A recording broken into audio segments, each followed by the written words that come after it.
Welcome back दोस्तों, एक बार फिर से आप सभी का स्वागत है।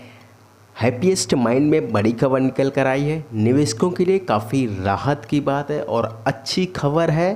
तो खबर को हम आगे बढ़ाते हैं। इससे पहले आपसे रिक्वेस्ट करेंगे, अगर आप चैनल पर नए हैं दोस्तों तो चैनल को सब्सक्राइब कर लीजिए, बेल आइकन हिट कर लीजिए। शेयर मार्केट से जुड़ी कोई भी खबर होगी तुरंत आपको मिल जाएगी। और कुछ भी अगर पूछना है शेयर मार्केट से जुड़ी तो आप कमेंट बॉक्स में कमेंट कर सकते हैं। 24 आवर आपके लिए कमेंट बॉक्स खोला हुआ है। तो कंपनी में आप देख रहे हैं पिछले 6 महीने के रिटर्न्स बड़े रिटर्न्स हैं, 116% के रिटर्न्स हैं। पैसा आपका डबल कर दिया है। अगर कंपनी के 1 साल का डेटा देखेंगे तो 328% के रिटर्न्स है। कंपनी पिछले सितंबर में ही लिस्टेड हुई थी। तो कंपनी के जो प्रीमियम थे वो करीब डबल के आसपास लिस्टेड हुए थे। तो आईटी सेक्टर का शेयर है, बहुत ही दमदार शेयर है। आपने देखा कंपनी 324 रुपये 1 साल पहले था, जो कि आज 1390 पर ट्रेड कर रही है। सिर्फ 1 साल का रिटर्न्स कंपनी के 300% से ज़्यादा के रिटर्न्स हैं।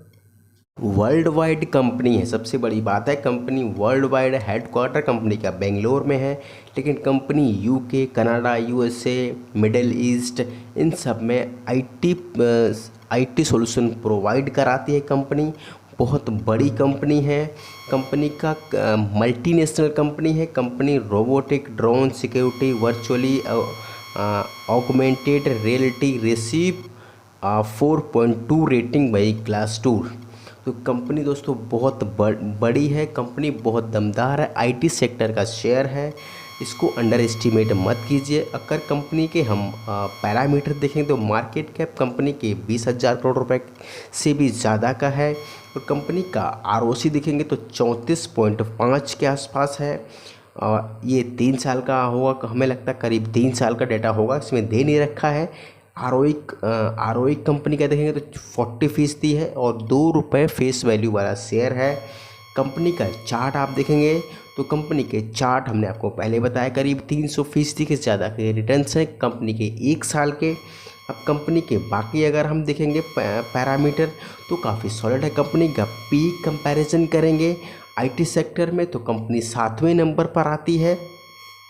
अगर कंपनी के हम सेल्स और ग्रोथ देखेंगे तो वो कंपनी के मार्च 21 और जून 21 में देखेंगे तो कंपनी के थोड़े से बढ़त देखी गई है सेल्स ग्रोथ में, और कंपनी के एक्सपेंस में बढ़त देखी गई है। साथ साथ ऑपरेटिंग प्रॉफिट में भी कंपनी में बढ़त देखी गई है।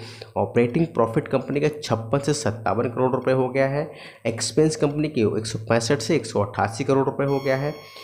और प्रॉफिट भी कंपनी के बढ़ गए हैं, लेकिन नेट प्रॉफिट में अभी भी वही सेम चल रहा है जो पिछले क्वार्टर में था। 36 के आसपास 36 ही रहा है कंपनी का। और कंपनी के हम थोड़े से बाकी जो सीट देख लेते हैं कंपनी के पास रिज़र्व है। कंपनी के पास रिज़र्व मार्च 2019 में नहीं थे, लेकिन कंपनी के पास 20 में रिज़र्व थे और 21 में कंपनी के रिज़र्व बहुत ज़्यादा बढ़ गए हैं। बोरोइंग कंपनी के पास कम है, 193 करोड़ रुपए की बोरोइंग है कंपनी के पास जो उधार देनी है। टोटल लायबिलिटी देखेंगे तो 915 करोड़ रुपए की है। तो लायबिलिटी में आपको ये सब नहीं जोड़ना है, सिर्फ इसमें एक बोरोइंग है 193 करोड़ रुपए की और अदर लायबिलिटी 176 करोड़ रुपए ये कंपनी को देना है। बाकी रिज़र्व ये और शेयर कैपिटल नहीं देखना होता आपको, इसमें नहीं जोड़ना है। फिक्स एसेट कंपनी के पास बढ़िया है और कंपनी के पास देखेंगे टोटल एसेट तो वो भी कंपनी के धमाकेदार हैं। तो कंपनी की फाइनेंशियल सीट काफ़ी मजबूत है। अब कंपनी की खबर दिखा देते हैं आपको, जो खबर आई कंपनी की तरफ से। कंपनी की हम खबर पर आ गए हैं। Happiest Mind included in Nowtech robotic process automation service analyst report. Company की रिपोर्ट आई। अब देखिए कंपनी में क्या दे रखा है। Happiest Mind DPA offering provide solution in the core areas of enterprises digital transformation. Happiest Mind Technology Limited has announced being included in the Forrester Now Take robotic process automation service. Robotic automation process service provide कराती है। अब company Q4 में देखें तो Q4 में company ने publish किया था forrester.com पर।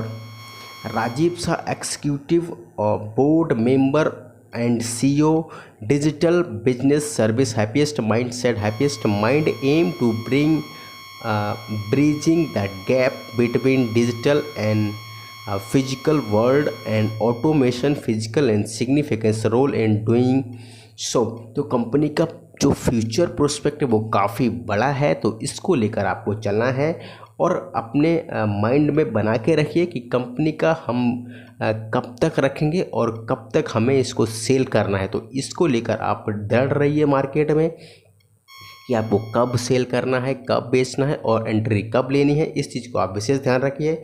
तो आप लॉन्ग टर्म के लिए विशेष रखिए, इस शेयर को अपने पोर्टफोलियो में ज़रूर शामिल कीजिए और ख़रीदने से पहले एक बार अपने फाइनेंशियल एडवाइजर से सलाह ज़रूर लें या अपनी रिसर्च, खुद की रिसर्च ज़रूर करें, किसी के कहने पर निवेश ना करें शेयर मार्केट में। दोस्तों वीडियो को लाइक सब्सक्राइब ज़रूर कर दीजिए।